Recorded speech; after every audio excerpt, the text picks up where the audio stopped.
Emet hatinete yo narim hey narim Emet hatinete yo bike heşari Emet hatinete yo narim hey narim Emet hatinete yo bike heşari Zavayel hecate yo narim hey narim Zavayel hecate yo bike heşari Emet hatinete yo narim hey narim Emet hatinete yo bike heşari Emet hatinete karken narim hey narim خدمامو هزرو حیالین من گلت پیش کفتنه منوین مجوانی هانه جبه شبابه هانه بلچیقه هانه جزیره هانه انتبه مرسینه جوشه که گلم آزنه جوشه منوین خواهمه ببینید کیف خواشی خدا یعنی تعریف های نایده گرم اما جوشاز به خواشتر هیا یعنی ام هشکول ولاتی خود بکم هوا همیاد بینن ارم الخریبیه اما دلی مال جل هوایا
Adana'da Mamkuran aşiretinin düğün törenine konuk olduk.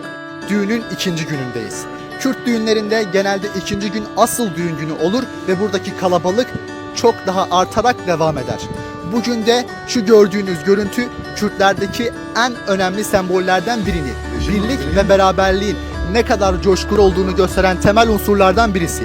Burada gelin ve damatın yaptığı harcamalara destek olmak için gelinin yakınları, akrabaları, arkadaşları ve dostları tarafından onlara gönüllerinden ne koparsa maddi olarak destekte bulunmaları. Tabii işin maddi tarafı bir yana, düğüne katılıp bu düğündeki kalabalığı arttıran bir unsur olmanın da temel görevi hakka manevi açıdan çok daha değerli. Buradaki her bir insan yüzlerce kişiyi temsilen buraya geliyor ve aslında şu gördüğünüz sayı 2'ye, 3'e, 5'e katlanıyor. Biz buradaki anları ölümsüzleştirmeye devam edeceğiz. Kendinize iyi bakın. Yaşar Prodüksiyon'la kalın.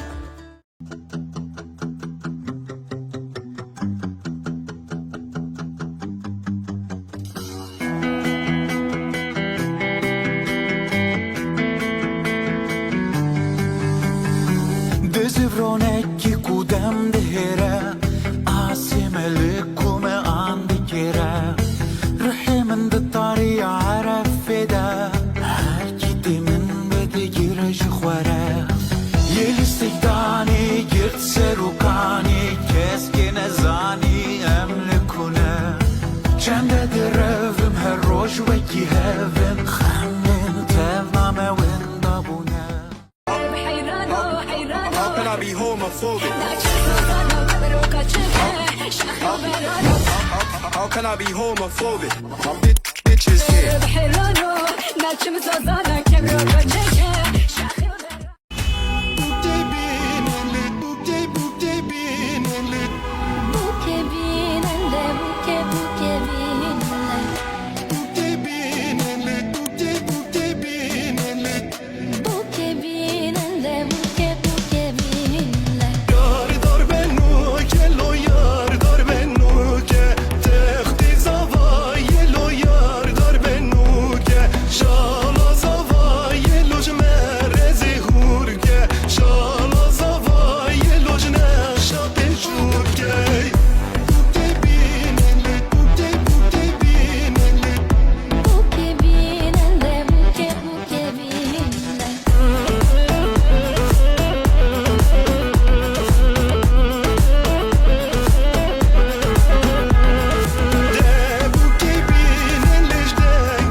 bu kemal yavam Veda mecute çavam Mala bu kemal yavam Melavik girezava Mala bu kemal yavam Veda mecute çavam Mala bu kemal yavam Melavik girezava Ah yarim, ah kemalini